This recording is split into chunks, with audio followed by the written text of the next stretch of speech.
WWE fans, brace yourselves. Roman Reigns just did the unthinkable, he's brought back the Shield. But not with who you'd expect. After Jacob Fatu's shocking betrayal at Money in the Bank and Jey Uso's crushing title loss, the Tribal Chief has flipped the WWE on its head. Smash that subscribe button, this is a seismic shift. The aftermath of Money in the Bank 2025 is still sending shockwaves through the wrestling world. Jacob Fatu turned on Solo Sikoa, costing him the match against Seth Rollins. On the same night, Jey Uso dropped his title to Gunther. With the Bloodline in ruins, all eyes were on Roman Reigns. And tonight, he returned, not to pick up the pieces, but to ignite something new. The Shield has been reborn. And its new lineup is more dangerous than ever. As Heyman's faction scrambled, Roman stood tall with a new unit behind him. The betrayal, the losses, it was all part of a bigger play. The Tribal Chief didn't choose between legacy and family. He forged a new weapon from both. The big question, who's standing beside him now? During Seth Rollins' victory celebration, the arena went dark. When the lights came back on, 3 figures stood at the top of the ramp, dressed in tactical gear. But this wasn't the Shield of old. Roman removed his vest to reveal tribal war paint. His partners took off their masks, Jacob Fatu, revealed as loyal to Roman all along. And Jey Uso, eyes locked in, fired up like never before. Then came Roman's words. You wanted chaos. You got it. The Bloodline is dead. The Shield lives forever. Everything just changed. Fatu's betrayal? A loyalty test engineered by Roman. Jey's loss? The spark for his redemption arc. Heyman's future? Now under threat from Roman's new Shield 2.0. And Solo? Abandoned, bloodied, left to watch his future fade out from the ring apron. Then came the moment that sealed it all. Roman handed Jey a steel chair and said, "Finish it." Without hesitation, Jey smashed Rollins. This isn't just a reunion, it's a transformation. Roman Reigns has crafted the Shield's most violent, focused, and unified version yet. With Fatu's ferocity and Jey's renewed fire at his side, the Tribal Chief has launched his next era of dominance. Will Solo strike back? Can Heyman rally his forces? And how will Seth survive what's coming next? Drop your thoughts in the comments. Hit like. Hit subscribe. Turn on those notifications. Because WWE will never be the same again. The Shield's reign of terror starts now. For years, fans chanted Sierra, Hotel, India, Echo, Lima, Delta like it was sacred scripture. The Shield wasn't just a faction. It was a force of nature. And now, out of the chaos of betrayal, heartbreak, and broken bloodlines, Roman Reigns has done the unthinkable, he's brought it back. But not with Seth Rollins. Not with Jon Moxley. This version? It's darker. It's calculated. And it has a brand new face. A dangerous wildcard who just shook the foundations of WWE to its core. Let's back up. Just days ago, at Money in the Bank 2025, the wrestling world witnessed a seismic collapse. In a single night, the very pillars of the Bloodline crumbled into dust. Solo Sikoa, the silent enforcer, the brother-in-arms, was betrayed by the one man he trusted, Jacob Fatu. And then, mere hours later, Jey Uso's fairy tale ended in heartbreak as he lost the Intercontinental Championship to a merciless Gunther. With his empire in flames, fans asked the same question over and over, where is Roman Reigns? We got our answer last night. And no one, not a single fan, wrestler, or analyst, was ready for what came next. Roman Reigns had been gone for nearly 6 months. The last time he stepped inside a WWE ring, he was bruised, bloodied, and, if we're being honest, beaten. The Bloodline civil war had drained him. Betrayals stacked on betrayals. Jimmy turned. Jey walked out. Solo started acting like a rogue general. And Roman? He disappeared. Rumors swirled. Injury? Retirement? Creative standoff with WWE? None of it stuck. Then came Money in the Bank. The event was already loaded with tension. Everyone could feel it, like a thunderstorm waiting to crack. And crack it did. Solo Sikoa walked in expecting backup. He walked out beaten, betrayed, and stunned. Because Jacob Fatu, his own bloodline brother, took him out from behind. Why? No one knew. Not yet. But the signs were there. Backstage leaks hinted at strange private meetings. Jacob wasn't traveling with the rest of the bloodline. He wasn't wearing the same gear. And during rehearsals? He refused to run spots. "I move for no one," he reportedly said. And just like that, the Samoan dynasty fractured. Fast forward to Smackdown, 2 nights later. The show opens in silence. No music. No lights. Just the static hum of tension. The commentary team is subdued. Graves isn't cracking jokes. Cole is quiet. You can tell, something's off. Then the lights go black. A single spotlight hits the stage. No music. No pyro. Just one man walking slowly through the haze. It's Roman Reigns. But this isn't the Roman we remember. His trademark red glove? Gone. The golden gauntlet? Gone. Instead, he's dressed in black, head to toe. Tactical boots. Black jeans. Sleeveless combat vest. His hair pulled back tight. A grim stare locked into place. It's not nostalgia. It's a warning. And for a moment, the crowd doesn't know what to do. Is this a return? A goodbye? A declaration of war? Roman takes the mic, waits. Lets the crowd's noise rise and fall like waves. Then he speaks. The bloodline is dead. Silence. They killed it. Solo. Jey. Jimmy. Even Paul. I gave them the keys to the kingdom. And they burned it to the ground. The arena is frozen. Roman walks to the ropes, leans into the hard cam, and delivers the line that changes everything: I don't need family anymore. I need soldiers. Boom. The screen behind him flickers to life. Static. Then a familiar acronym begins to appear. One letter at a time, the crowd explodes. Fans are screaming. People in the front rows are on their feet. Phones everywhere. Twitter starts melting down in real time. Roman stares straight into the camera like a war general giving his final warning. This isn't about brotherhood. This isn't about blood. This is about control. And I just found someone who's ready to take it. Then, a figure appears at the top of the ramp.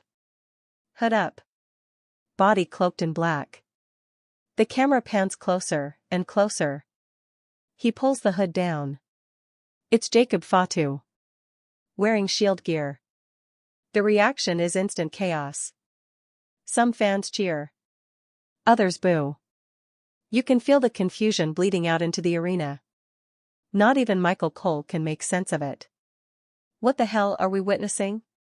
Jacob Fatu was bloodline. What is happening? But Roman? He's smiling now. The tribal chief, once betrayed by everyone he trusted, has forged something colder, leaner, and deadlier. He's not rebuilding the past.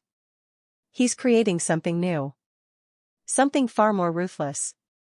And it starts tonight, with this new shield, and Jacob Fatu as its face.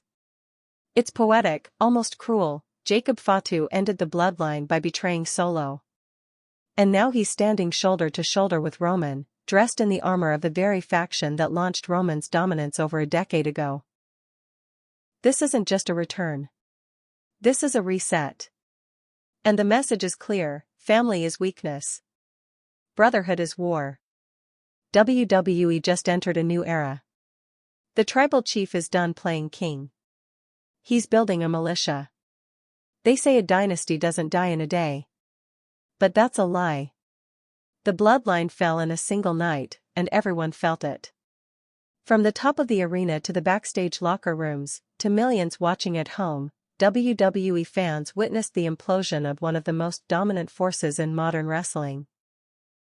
All of it happened under the bright lights of Money in the Bank 2025. It was supposed to be another showcase for the bloodline. Another chapter in their saga of intimidation and supremacy. But something changed.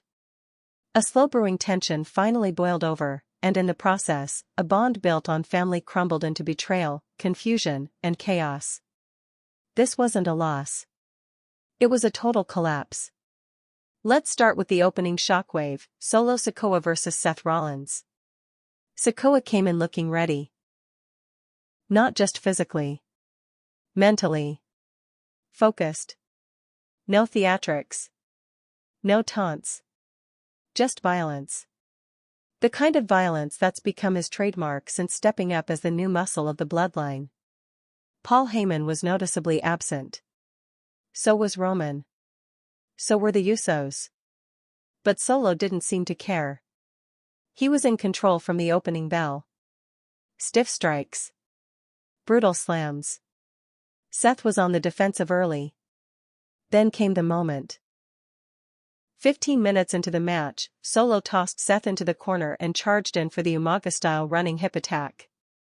He missed. Seth countered with a superkick and a flying knee. The crowd was roaring. Seth looked like he was about to steal the win. But just before he could hit the stomp, Jacob Fatu appeared. At first, fans assumed he was there to support Solo. Why wouldn't he be? They'd been fighting side by side for months. Jacob walked to ringside, face neutral, not even looking at the crowd. Solo gave him a quick nod, barely noticeable. And then it happened. As Seth ran for the stomp, Solo ducked under and went for a Samoan spike. Seth dodged. The referee got tangled and momentarily blinded. In the confusion, Jacob slid into the ring. The crowd cheered. They thought help had arrived. Jacob Fatu stared at Seth. Then turned to Solo. And out of nowhere, he hit a brutal superkick right to Solo's jaw. Gasps. Screams. Pure disbelief. Seth, dazed but aware, seized the opportunity and delivered the stomp. The referee recovered. 1, 2, 3. Sikoa lay motionless. Fatu was gone, already walking up the ramp. Seth didn't even bother celebrating. He just sat in the corner, clutching his ribs, trying to make sense of what he just witnessed. That betrayal didn't just cost Solo the match. It shattered the last functioning branch of the bloodline. This wasn't just about losing a fight. This was personal. Public. Devastating. And it wasn't over. Later that night, Jey Uso stepped into the ring with everything on the line. The Intercontinental Championship. His redemption arc. His chance to prove he didn't need Roman, didn't need Jimmy, didn't need anyone. The crowd was behind him. Thunderous chants of Yeet, and main event Jey, filled the arena. But Gunther didn't care. The ring general didn't show up to play narrative. He showed up to brutalize. From the opening bell, Gunther targeted Jey's ribs. Chops that echoed like rifle shots. Suplexes with enough velocity to bounce Jey halfway across the ring. The match was lopsided. Jey fought back with his trademark resilience, super kicks, suicide dives, even a splash from the top rope, but the damage was done. Jey's body gave out before his will did. Gunther locked in a brutal sleeper, rolled it into a powerbomb combo, and pinned Jey clean. 3 seconds. 1 title lost. 1 dream dead. Back-to-back devastation. In one night, the bloodline lost everything. No gold. No allies. No unity. Backstage, cameras caught glimpses of chaos. Sikoa, flanked by officials, storming through the hallway, yelling, "Where is he?" Jey, slumped against a wall, eyes glassy, whispering, "I had it." I had it. And Paul Heyman? Nowhere in sight. Absent. Silent. Social media exploded. #Bloodline falls trended worldwide. Fans posted reaction videos of themselves screaming, crying, or sitting in stunned silence. Twitter, Reddit, Instagram, every platform lit up with one question: why? Why did Jacob Fatu betray Solo? Why did the family crumble now? Theories poured in. Some claimed Jacob never truly aligned with Solo, that his loyalty was always to Roman, and this was part of a long con. Others suggested Jacob saw Solo as weak and chose to take control by force. A few pointed out that Jacob had always been unpredictable, a volatile presence from his indie days to his NXT run. Maybe this was just the real him showing through. But buried in the flood of speculation was a darker question: where was Roman? He hadn't been seen. Not at MITB. Not backstage. Not even mentioned by commentary. For a man who built this empire, who dominated WWE for over 3 years, his absence was thunderous. People didn't just want him back. They needed him. They wanted answers. Closure. Justice. Instead, they got silence. For 2 days, that silence lingered. No interviews. No leaks. Not a word from Paul Heyman. WWE released a single photo on Instagram: Roman's golden gauntlet lying on a steel chair, backstage, untouched. Fans were convinced it was over. That Roman had walked away. They were wrong. Because all that pain, all that betrayal, it wasn't a signal of the end. It was the start of something else. Something colder. Sharper. And far more dangerous. Roman hadn't left. He was watching. Waiting. Letting his house burn down so he could build something new from the ashes. And the world would see it on Smackdown. But first came the realization that MITB wasn't just a pay-per-view, it was a death certificate. The Bloodline's time had run out. And when Jacob Fatu made that choice, when he cracked Solo's jaw and walked out without a word, he didn't just betray his family. He declared war. That war wouldn't be fought with tradition. It wouldn't be about legacy or honor or titles. It would be fought in black. It would be fought with force. It would be led by Roman Reigns. And Jacob Fatu?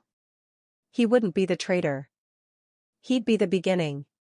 In wrestling, stables rise and fall. Factions form, dominate, then dissolve. But none, not DX, not Evolution, not even the original Shield, held WWE in its grip like the Bloodline did. For nearly 4 years, Roman Reigns and his inner circle didn't just win matches. They rewrote the structure of power in the company. Championships weren't passed around, they were hoarded. Feuds didn't follow the script, they bent to Roman's will. Pay-per-views revolved around him. Storylines adapted to his timing.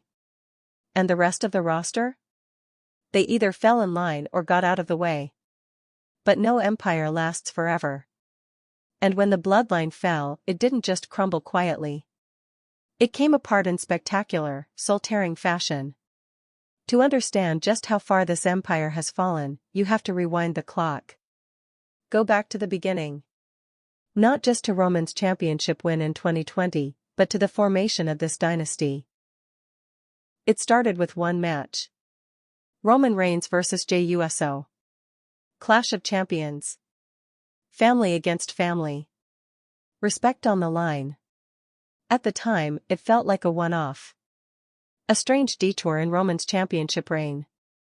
But then came Hell in a Cell. The I Quit match. Jey, refusing to bow. Roman, breaking him down piece by piece. The storytelling wasn't just emotional.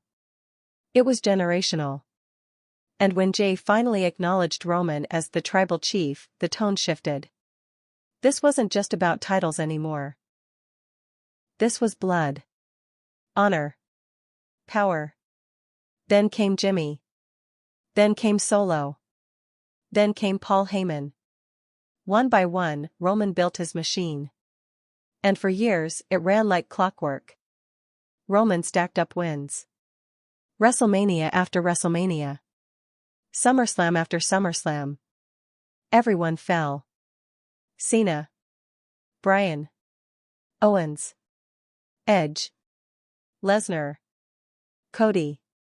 It didn't matter how beloved, how over, how technically skilled they were stepping into Roman's story. And they lost. But cracks were always there. Jey flinched more than once. Jimmy played wild card.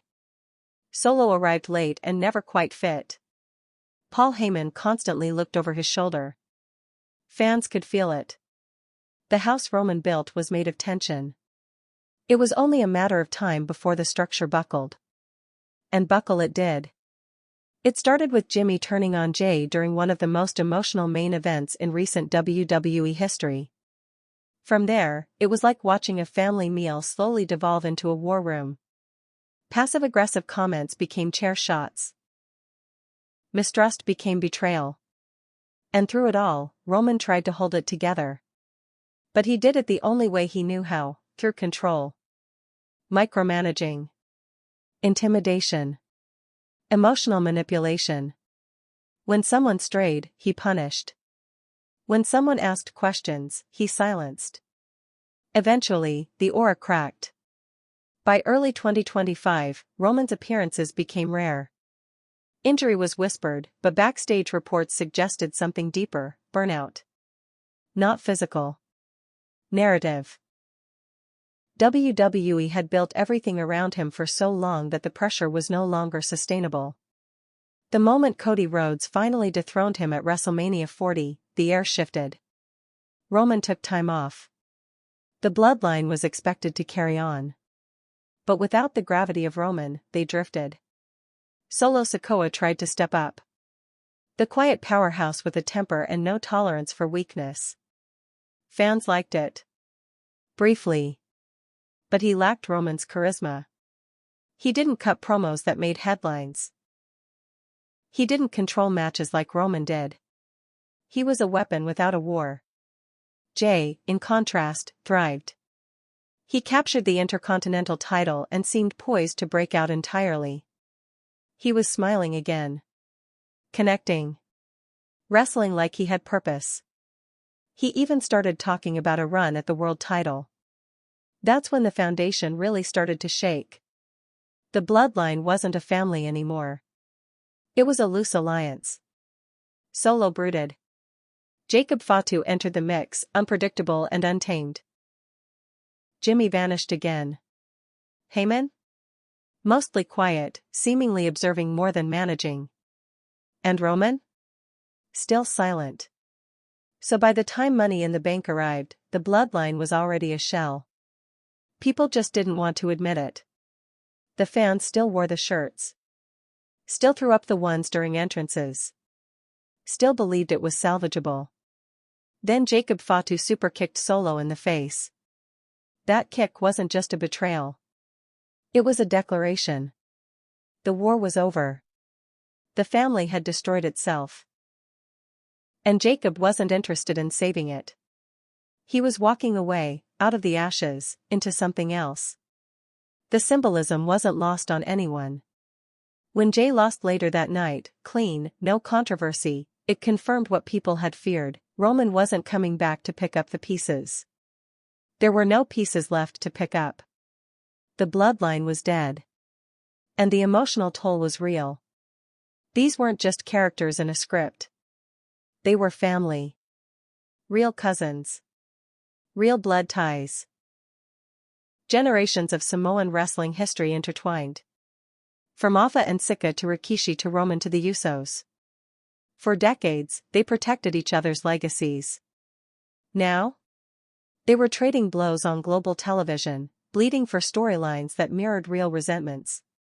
That's why fans connected so deeply. Because it never felt like fiction. It felt like truth in disguise.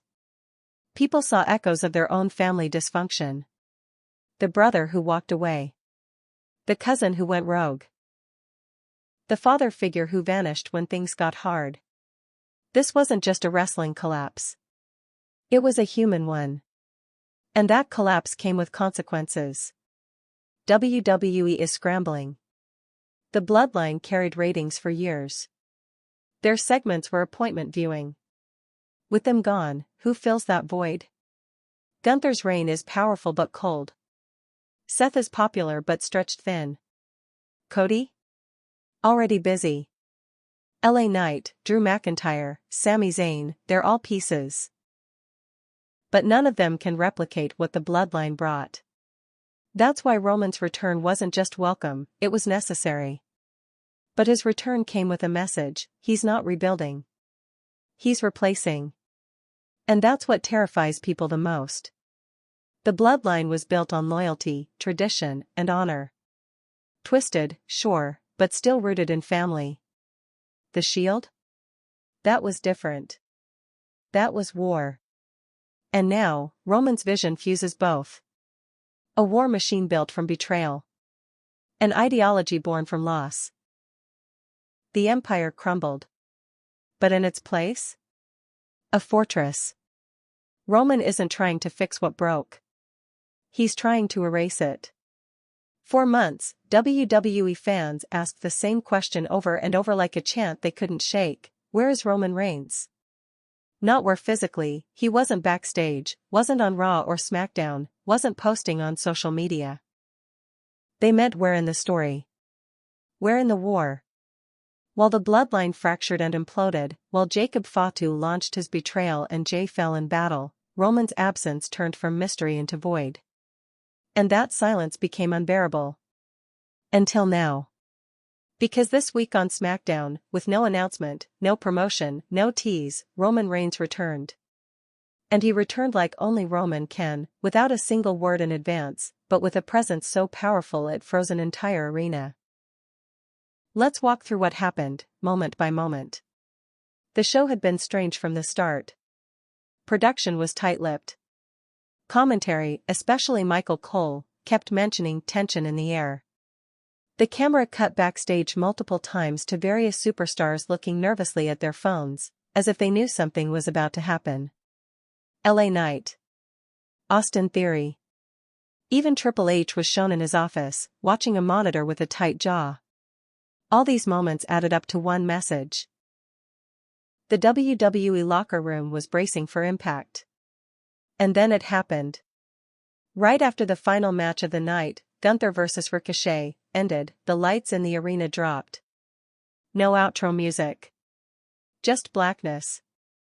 The screen at the top of the ramp stayed dark for a full 10 seconds.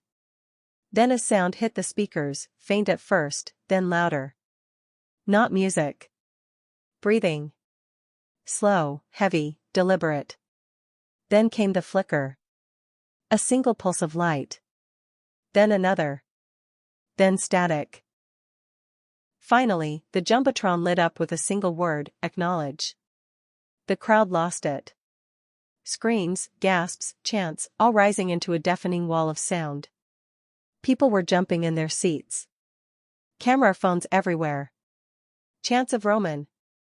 Roman roared from every side of the building. But Roman didn't come out right away. WWE let the anticipation build like a symphony. You could see kids standing on chairs, adults with their hands over their mouths, grown men nearly in tears. Wrestling fans knew what was coming, and they were starved for it. Then the music hit. But it wasn't the same. Gone was the grand piano and orchestral strings. This new entrance theme was darker, stripped down. Still tribal in influence, but leaner, sharper. More dangerous. The kind of music you'd expect not from a king, but from a warlord. And there he was.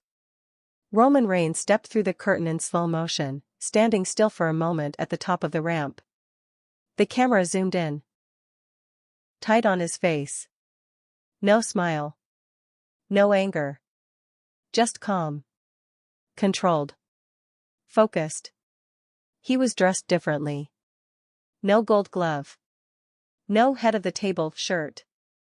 Instead, black tactical boots, black cargo pants, and a sleeveless black combat vest.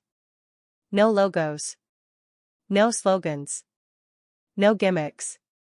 just a fighter. He walked to the ring slowly, eyes locked forward. Not acknowledging the crowd. Not acknowledging commentary. Not even blinking. The crowd didn't care. They were in a frenzy. Inside the ring, a single mic waited for him. Roman picked it up but didn't speak. He stood in the center of the ring and looked around at the audience. Some cheered. Some booed. But all were silent now, hanging on what he'd say. Finally, after nearly a full minute, Roman spoke. "I'm not here to explain. I'm here to remind you who I am." The crowd erupted again. "You think I didn't see what happened? You think I wasn't watching? I saw it all. Every betrayal. Every lie. Every time they said my name when I wasn't there to defend it." He paused. "The bloodline is finished. You all know that. But it didn't fall apart. It was taken from me. Piece by piece. I gave them gold, they gave me excuses. I gave them power, they gave me shame." Then his voice dropped lower. "They thought I wouldn't come back. They thought I'd stay silent, stay gone, stay broken. But I'm not broken." He walked toward the ropes and leaned into the hard camera. "I'm better than ever." Then came the line that set the internet on fire: "The tribal chief is dead. Now, you answer to the warlord." The crowd was stunned. That title, warlord, was new. No one knew what it meant. But Roman did.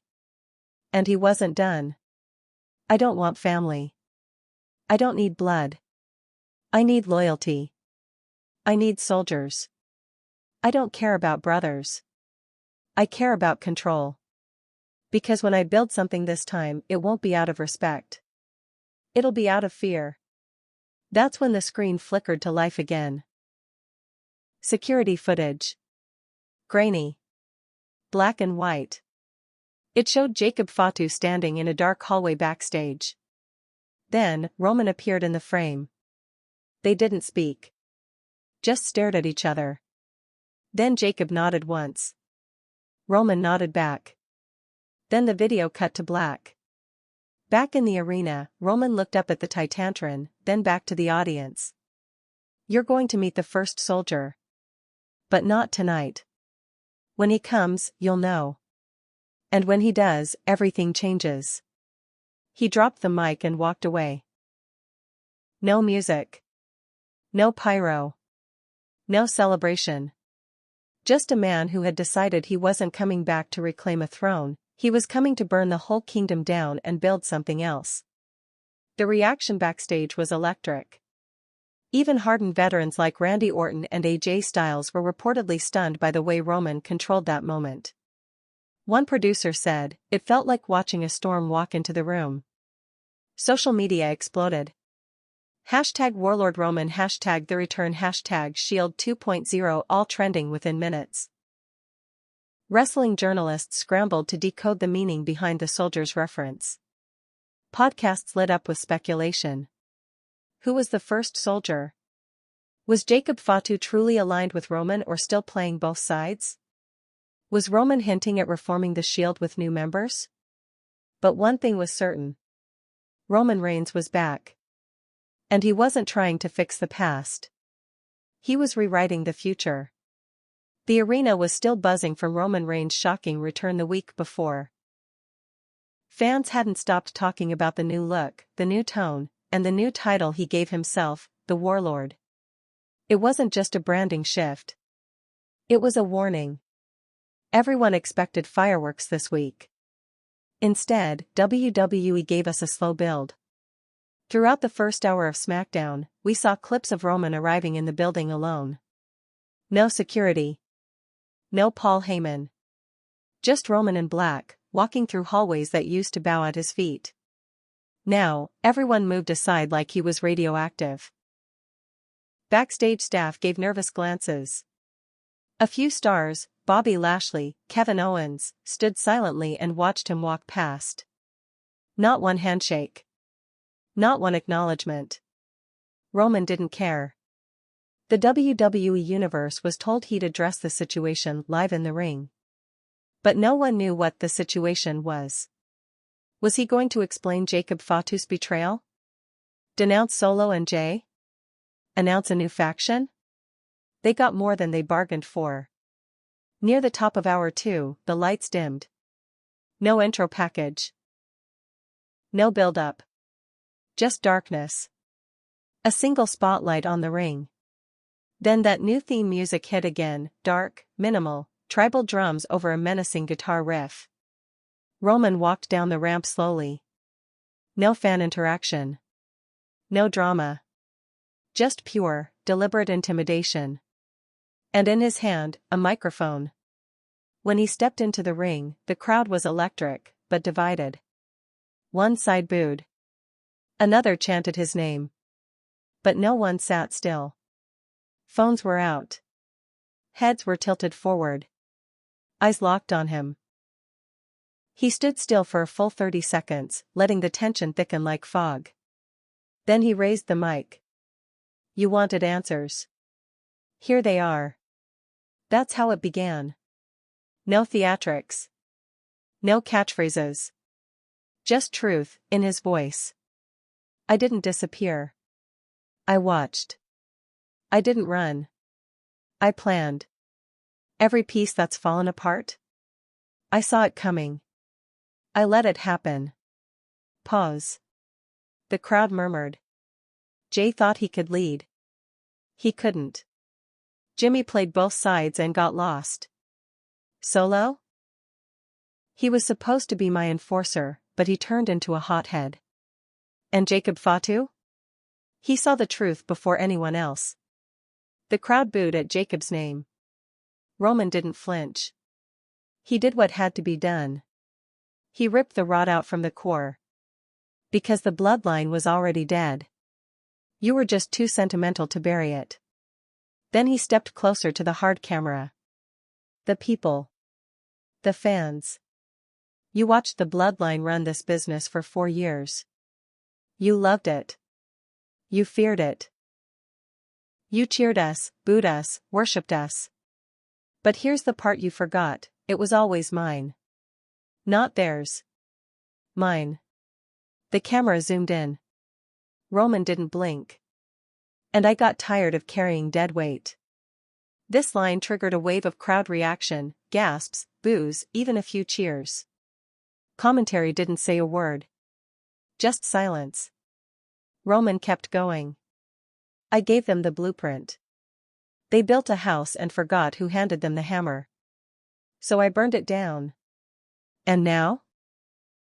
He turned slowly, pacing the ring like a general before a battle. Now, I build something that doesn't need loyalty. It demands obedience. Something colder. Stronger. Something that can't be corrupted by blood. He raised a hand and pointed to the Titantron.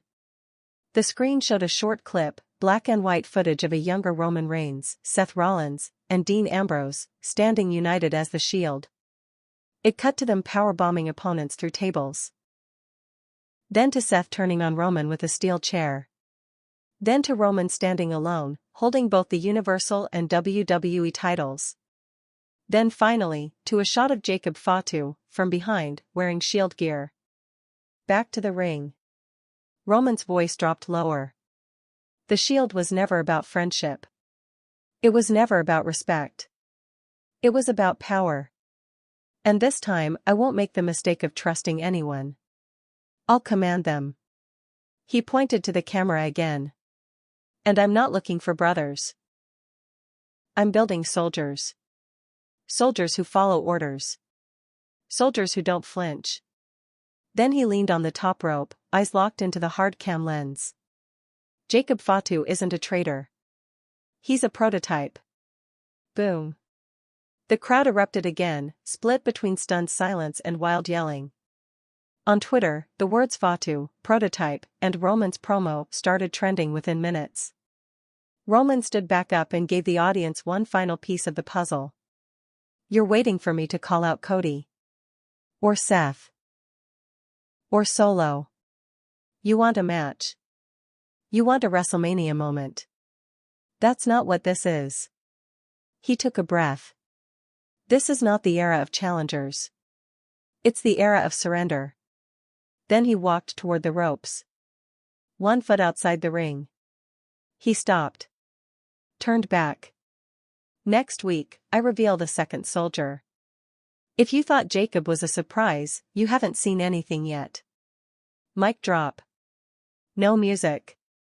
Just the thud of the microphone hitting the mat. Roman walked up the ramp, not looking back once. The segment ran just under 9 minutes on TV. But in wrestling forums, it became an instant classic. Analysts compared it to CM Punk's pipe bomb.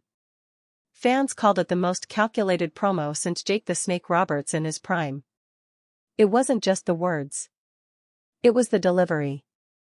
Roman Reigns has always had presence. But this version of him, the warlord, the architect of destruction, the recruiter of darkness, was something different. Sharper. Hungrier. More dangerous. What made this promo so devastating was the way it rewrote everything we thought we knew about Roman Reigns. It wasn't a babyface turn. It wasn't a heel promo, either. It was something colder. Clinical. Strategic. Like watching a surgeon describe how he plans to carve a new shape out of the flesh of WWE. And that line, Jacob Fatu isn't a traitor. He's a prototype, became more than a quote. It became a mission statement. Roman Reigns isn't just back. He's building an army. Not to protect a title. Not to defend a legacy. But to destroy the very idea of family in WWE and replace it with power by force. Before Jacob Fatu walked down the ramp in black tactical gear, before Roman Reigns stood in the ring and declared himself the warlord, before fans started debating whether this was the rebirth of the Shield or something even darker, there was history. And it wasn't ancient. It was raw, recent, and real. To understand what Roman is doing now, you have to go back to where his story changed forever. Not WrestleMania. Not SummerSlam. Not the Universal Championship run. Go back to the night the Shield debuted. It was November 18, 2012, Survivor Series. The main event was CM Punk vs. Ryback vs. John Cena. A triple threat. No disqualifications. The crowd was loud but uncertain. Punk was hitting his stride as the controversial champion. Cena was still the face of the company. Ryback was the powerhouse fans couldn't stop watching. Then the lights flickered. 3 men dressed in black stormed through the crowd. No music. No warning.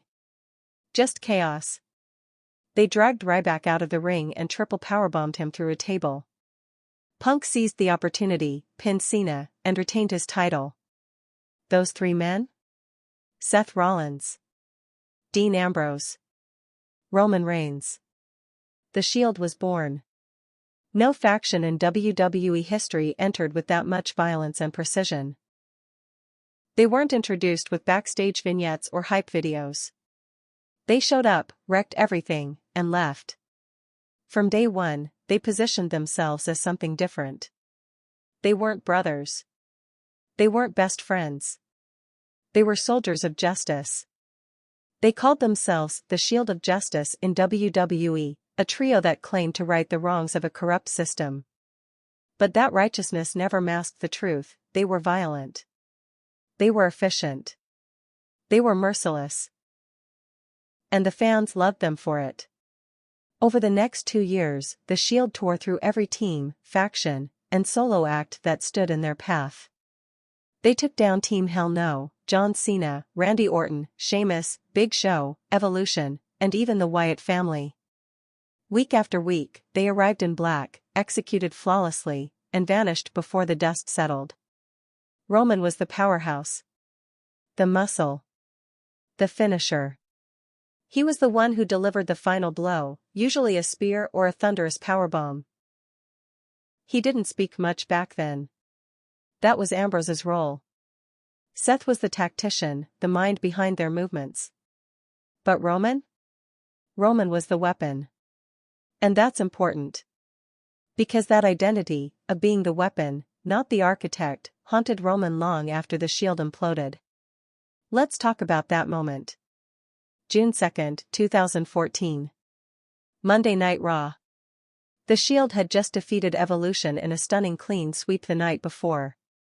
They were on top of the world. Undefeated in trios competition. Dominant. Untouchable. Then came betrayal. As they stood in the ring, celebrating, Seth Rollins grabbed a steel chair and destroyed both Roman and Dean. One strike to Roman's back that echoed through the arena. Another to Dean. The crowd was silent. Not shocked, stunned. Paralyzed. Just like that, the group was over. Seth joined the Authority. Ambrose became a chaotic solo act. Roman was left behind. That was the beginning of his isolation. WWE immediately tried to push Roman into the main event picture. They gave him the Royal Rumble win in 2015. They gave him championship matches, WrestleMania main events, merchandise, everything. But fans resisted. Why? Because they never saw Roman as the mastermind of the Shield. He wasn't the strategist. He wasn't the talker. He wasn't the turncoat. He was the workhorse. The one who followed orders. The one who didn't betray, didn't manipulate. So when he suddenly became the focal point, the narrative felt forced. And Roman suffered for that.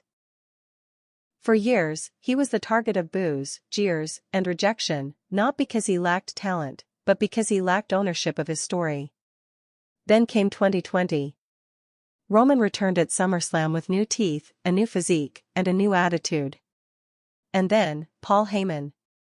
That was the beginning of the tribal chief. It worked because it finally made Roman the architect. No longer the soldier. Now he was the commander. The manipulator. The talker. The planner. The punisher. And people respected it. But that transformation always had a ghost behind it. The Shield. No matter how dominant Roman became, no matter how many titles he won, no matter how many people he stacked and pinned, people always remembered the Shield. Always compared. Always asked one question: what if they got back together? It wasn't fantasy booking. It was longing. Nostalgia fused with unfinished business. Fans still remembered the chemistry. The chaos. The way those three moved together like one unit with three heads. Even after Ambrose left WWE and became Jon Moxley in AEW, fans kept dreaming. What if he came back? What if they reunited, even for one night? Every WrestleMania season, the rumors would start again. But Roman never hinted at it. Until now. Now, he's not just hinting, he's pulling from the ashes and recreating it. But not with old allies. With new blood. With violence. With control. And that's what makes this moment so chilling. Roman Reigns isn't reviving the Shield out of nostalgia. He's resurrecting the strategy. He's taking what worked, the uniformity, the silence, the tactical domination, and stripping it of everything sentimental. No brotherhood. No shared goal. Just control. And Jacob Fatu is the first piece. A new version of Roman's old self. Big. Fast. Mean. Controlled by one voice. Not speaking. Just striking. The symmetry is eerie. Roman, who once followed orders in the Shield, now gives them. Jacob, who once fought for the family, now answers to something colder. And the question becomes, who else will he recruit? Fans are watching for the clues. Will Roman pull from NXT? Will he bring in another powerhouse? Will he go international? But one thing is clear, this isn't a Shield reunion. This is a tactical resurrection. A strategic rebranding. And maybe, a redemption arc for Roman himself. Because if the Shield was the moment Roman Reigns was introduced, then this new version? It's the moment he's finally in full control. Smackdown the week after Roman's promo didn't start with action. It started with anxiety. The camera didn't open on the ring. It opened backstage. Paul Heyman, pale, sweating, nervous, stood in front of a closed door marked with one word, private. He didn't speak. He just stared at the camera and then slowly stepped aside. The door never opened. Commentary teased it all night. Is tonight the night we meet the second soldier? Who's next in Roman's plan? Has he actually rebuilt the Shield? Or is this something entirely different? For nearly 2 hours, WWE kept the audience guessing. Teasing. Building. Roman didn't appear until the main event segment. When he did, the arena shifted. Not just in noise, but in tension. You could feel it through the screen. The crowd wasn't just watching. They were anticipating. He walked down the ramp alone. No Jacob Fatu. No Heyman.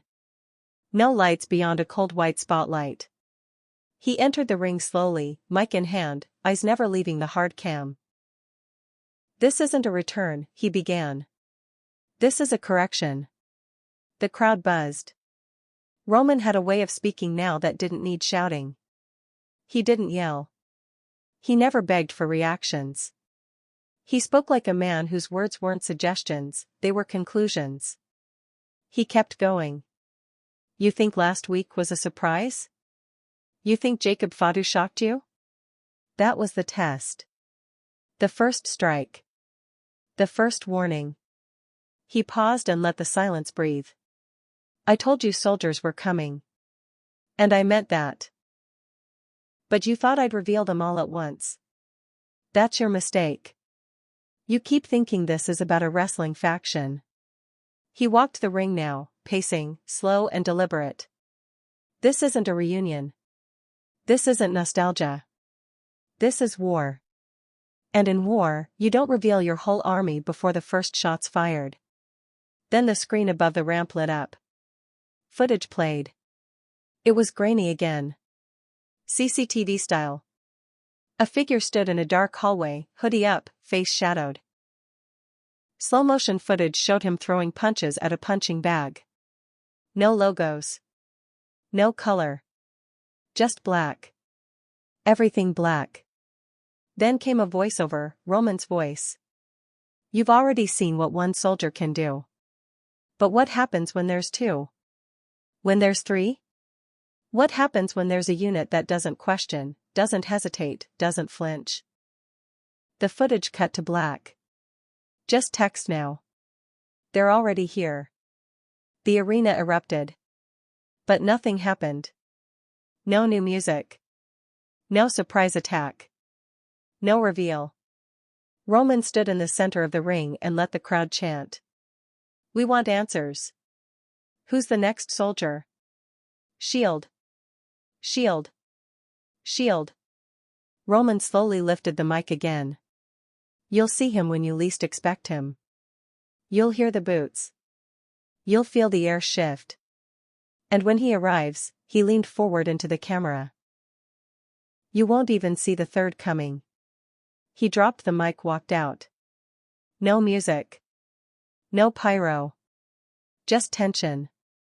That was the tease. No names.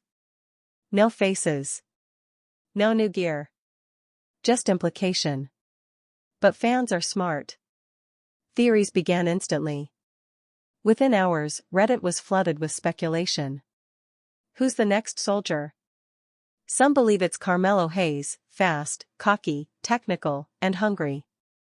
Others are pointing to Braun Breaker, powerful, explosive, with the right pedigree and attitude. A few whispers suggest Roman might even reach across companies. Imagine if a free agent from NJPW or even AEW appears in black, side by side with Jacob Fatu. But it wasn't just about the who. It was the how. Roman's teasing wasn't random. Every week, he's dropping a piece of the puzzle. Fans have begun freeze-framing backstage segments looking for clues, shadowy figures, locker numbers, shirt symbols. The Shield's past promos are being dissected. Words Roman used as a rookie now feel like prophecy. But what makes this tease so effective isn't what it shows. It's what it doesn't. No face. No voice. No action. Just warning. It's suspense weaponized. And Roman is doing what great villains do, he's making people wait. In a business that thrives on shock and awe, Roman Reigns is playing the long game. And the longer he draws it out, the more powerful this new shield becomes, even before it strikes. Because fear of the unknown is more terrifying than any spear or superkick. They said it wouldn't happen. That the shield couldn't be reborn. That without Seth Rollins and Jon Moxley, it was just cosplay. Just echoes. Then Friday came. And the world watched as Roman Reigns didn't just prove them wrong, he silenced every single one of them. This wasn't nostalgia. This wasn't tribute. This was war. Smackdown opened unusually quiet. No commentary voiceover. No cold open. Just darkness. The WWE logo flashed silently and then faded. The broadcast began with an overhead shot of the arena, still lights off, crowd murmuring, no music playing. Then came the drumbeat. Not the old Shield theme. Not Roman's old entrance. A new rhythm. Slow. Threatening. Like boots walking down a long hallway. The lights rose, not all the way, just enough to illuminate the ring. Roman Reigns stood inside, already waiting. No announcement. No dramatic entrance. Just presence. That new, stripped-down black gear. Gloves. Combat vest. Tactical pants. Arms crossed. Eyes hard. Behind him, Jacob Fatu stood silent. The crowd didn't know what to make of it yet. Then the lights flickered. The Titantron came alive. We saw boots. Heavy. Moving quickly. We saw fists wrapped in black tape. A hand reached down and zipped up a vest, identical to Roman's. Then came the shot that changed everything. A face. Carmelo Hayes. But not the loud, flashy Hayes fans were used to. No chains. No sunglasses. No gold. Just stone. Eyes forward. Hood up. Shield style. And then he stepped through the curtain. The arena lost it. Gasps. Screams. Confusion. This was the second soldier. Carmelo Hayes, one of NXT's brightest stars, the self-proclaimed him, was now something else entirely. He walked down the ramp slowly, flanked by fog and strobe lights pulsing with each step. He didn't high-five fans. Didn't wink at the camera. Didn't flex. This was not the cocky show stealer. This was a soldier. Commentary lost it. Michael Cole, wait a minute, that's Carmelo Hayes. That's Carmelo Hayes in Shield gear. What the hell is going on? Corey Graves, I don't know what I'm seeing, Cole. But this feels big. This feels different.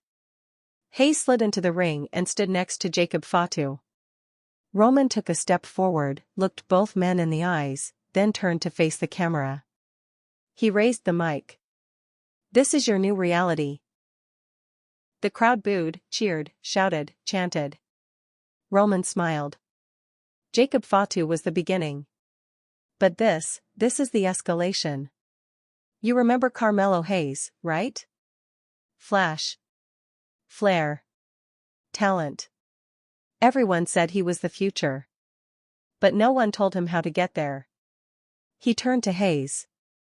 They wanted you to dance. I gave you a weapon. Then back to the camera. Hayes isn't him anymore. He's Omen. He's the warning. The one who moves before the storm hits. Roman stepped back. Then, in unison, Roman, Jacob, and Hayes placed their fists together, center ring. It wasn't a Shield power stance. It was colder. Tighter. Like a strike team activating. And then the lights went out. When they came back on, they were gone. No trace. No music. No announcement. Just silence. The aftermath was nuclear. WWE immediately posted the footage to social media. Within 30 minutes, Carmelo Hayes, Shield 2.0, and Omen were all trending worldwide. Fans scrambled to piece it together. When did this happen? How long had Hayes been in talks with Roman? What did this mean for his future on Raw or NXT? Hayes had always been a solo act. A standout. A talker. A technician. So why now? Why this? Insiders leaked that Hayes had been frustrated with creative. That he wanted a new direction. That he'd gone to Triple H with a single request: I want danger. Not spotlight. And Roman gave it to him. This wasn't just a surprise appearance. It was a transformation. No one was laughing anymore. Roman had formed a trio. A new formation. A dark mirror of what the Shield used to be. But here's the real fear, not just who's been revealed. It's who's still coming. Because Roman said soldiers. Plural. And there are 3 men now. Roman, Fatu, and Hayes. But Roman doesn't do symmetry without purpose. There's still room for one more. And whoever that last soldier is? He won't just complete the unit. He'll lead the war.